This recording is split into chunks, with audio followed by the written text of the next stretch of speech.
paper. My gosh darn power's out of my house, and I just moved them in this janky setup, and I can't aim for crap with this low-ass couch. But yes, I would be honored to get my ass kicked by the king. Lego.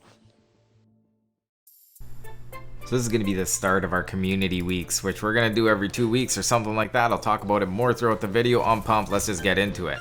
Because before I went on vacation and took 2 weeks off, sorry for taking so long, I put out the challenge, Wreck My Titan. So what I did when I got back is replied to some message on Xbox, I went to YouTube, I messaged some people back, and this is what we got. So sit back and enjoy, maybe you'll see yourself on here.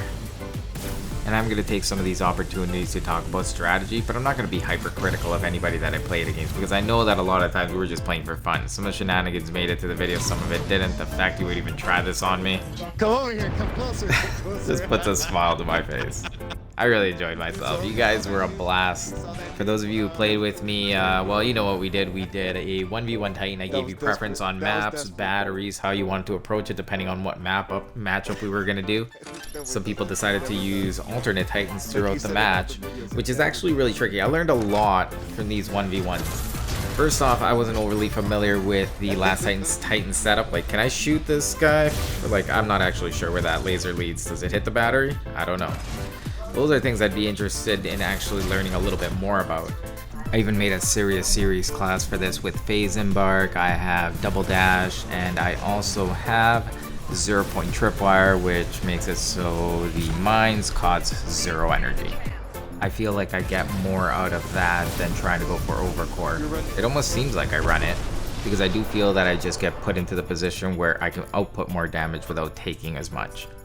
It flushes out the survivability of the build by a lot. It's what makes you contend against things like Ronins. You know what, I'm going to say everything because it allows you to peek a lot easier. One to come out, one to go back in is a lot stronger than just peeking out once slowly. There's an endless amount of things that you can do with 2 dashes that you can't do by just having one. Oh no, come on. I could have told you about this. And that's how we're going to be opening up some games. And I liked when other people were changing classes in between because you weren't expecting things. Well, from my point of view, how I was going to get hit initially or what they were trying to do. The battery dynamic is probably one of the funnest things. I can actually see how the people that play 1v1 enjoy this match. Like, this would be, like, to me, a 1v1 as a pilot, if it was just one life, doesn't have the same appeal. But this Titan one, Last Titan Standing rules as a 1v1, I really like it. The batteries, again, you can kind of hear them, but that doesn't mean somebody isn't being sneaky and popping out right now and inflicting some damage. That's where the mind games come in of how defensive some people are versus how aggressive they are. I fought somebody else where my Titan was practically at full health by the end of the match because they were being so defensive. If you're going to be a North Star, you're like, I'm going to go to the back of the map and pepper them. It's like, well, if you don't apply pressure after that, it leaves them in a pretty good situation for just grabbing another battery like I was doing. Once you get into a close range fight, I find that's when, if you're up in health, it's a lot easier to trade than to do more damage. Does that make sense to you? I feel like it's a more comfortable position. I guess it's a position of strength, if you could say that. I like the Titan matchups. Posturing up, especially as an Ion, is a big part of my gameplay because if I can get somebody to disengage me for a moment where I can jump out and jump back in, which is really fast with the phase embark, I am in tip-top shape. If somebody's really passive, I will be throwing lasers down on you constantly because there's no reason I can't, right? Because you're not going to be pushing me. Did you notice he's a Scorch? GG. Scorch didn't work. I actually challenge anybody to try to make a Scorch work. I'm pretty sure I can take you with any Titan against a Scorch. Minus a Legion, because I hardly ever play it, so I may goof it, but I think anybody with... I guess I could. I think I can. Alright, I'm going to take that back. I can take it with any Titan. So if you want to prove me wrong, feel free, because I'm planning on doing these probably every 2 weeks. I'll also combine that with the clips you guys send me on Xbox Live and things like that. And at some point, maybe you'll see yourself in one of these videos. Way to go, Sullyman, carrying the team. What does your acronym stand for? Superhuman attack team. Alright, you had me going. I thought it was something completely different. Alright, who are we up against here? I think this is Tombstone. This is when we started doing a little bit more with the batteries. This is one of those North Star fights. And I'm like, does this work? Oh, there is. There is. I choked it out, though, because I stopped believing. I wasn't even sure if it was possible. It's going to take a little bit of getting used to. Like, when I was doing these things, I wasn't actually alone in the way that I felt, because most of the people I played usually don't do any 1v1 Titan fights. So it was all new to us. We went into the LTS. Obviously, the battery locations were super important, and the better you learned how to play them, the better you were going to do in this game mode. I was trying to encourage people at the beginning of the game as I told them about the maps and how they want to like play their Titans. I wanted to give people every advantage that they could take, and especially the fair ones. Like, obviously, maps make a big difference in the fight, so that's why I definitely wanted the people that we're going to choose. I'm like, even if you're going to change out throughout the match, you still want to customize it to like the most extreme character you have, and that's usually North Star, Ronin, and Scorch. All of those need specific maps for them to work at all. Not so much the Ronin. The Ronin's the outlier, but the other two for sure. If you want to have an even match, But just now? that's why it's nice to exclude batteries, include batteries, but yeah, the batteries were really important. Let's just say that. And I wasn't sure if this was possible, but it is. We saw him come through.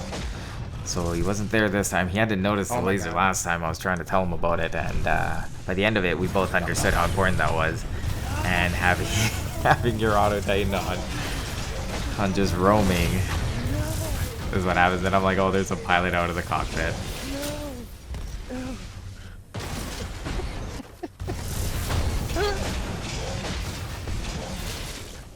I was like, This was such a trial and error thing. Like, this was fun. This was really fun because it's something I never do, but there is something pretty appealing about getting into a 1v1 Titan fight, because it is so much different than my usual experience in attrition, where there's so many other random factors, which I like because you can take advantage of them in all these cool ways. But playing it this way, it is so much more raw. It's so much less RNG, so everything you do counts, and since the fights are extended because of how much health Titan have and the batteries, it can get pretty sweaty. If I would have gotten the block up, I would have been way up.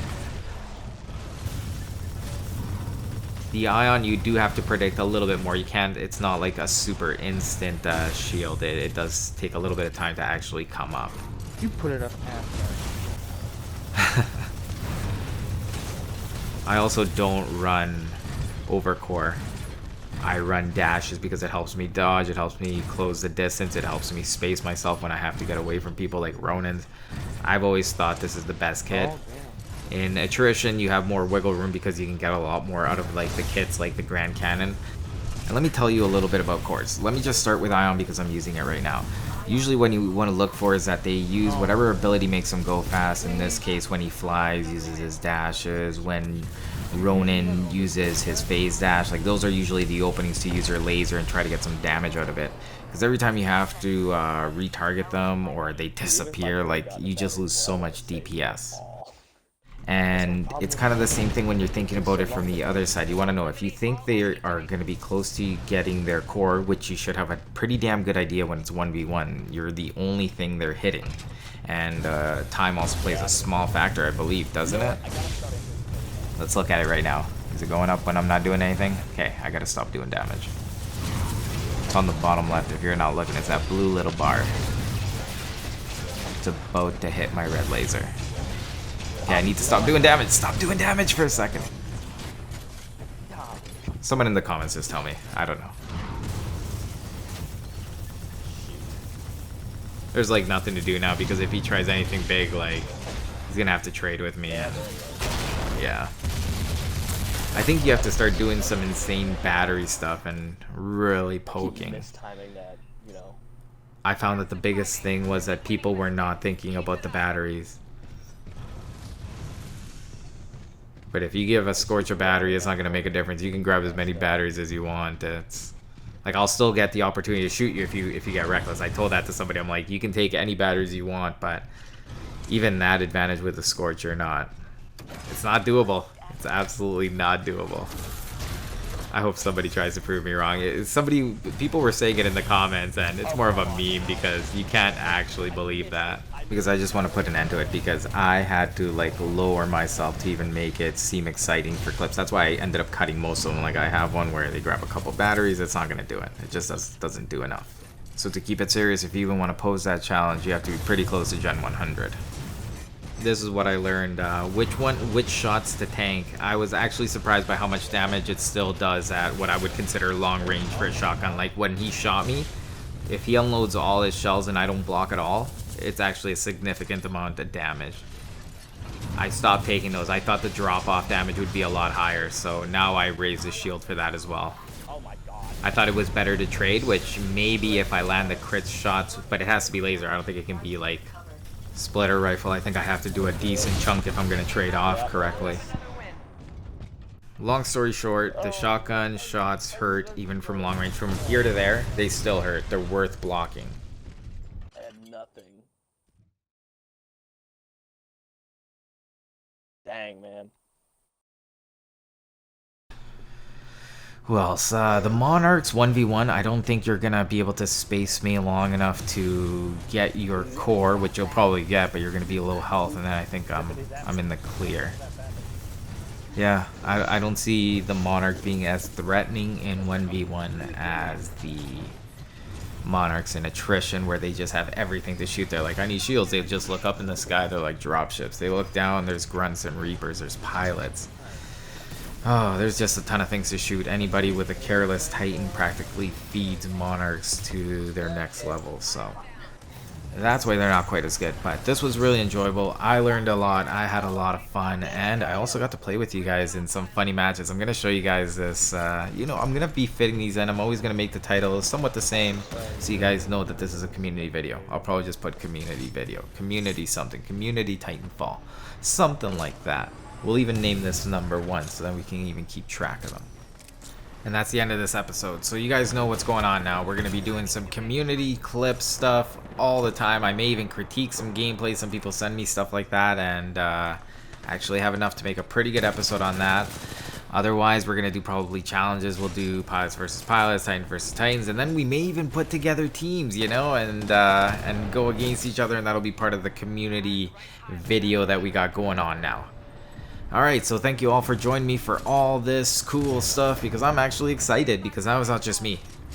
Now I get to include you guys. I'm really pumped about this. This is going to be a fun way to finish off this summer before the winter comes, and then we hear about Titanfall 3, right? Because that's how things are supposed to go. And if it doesn't, at least we have each other.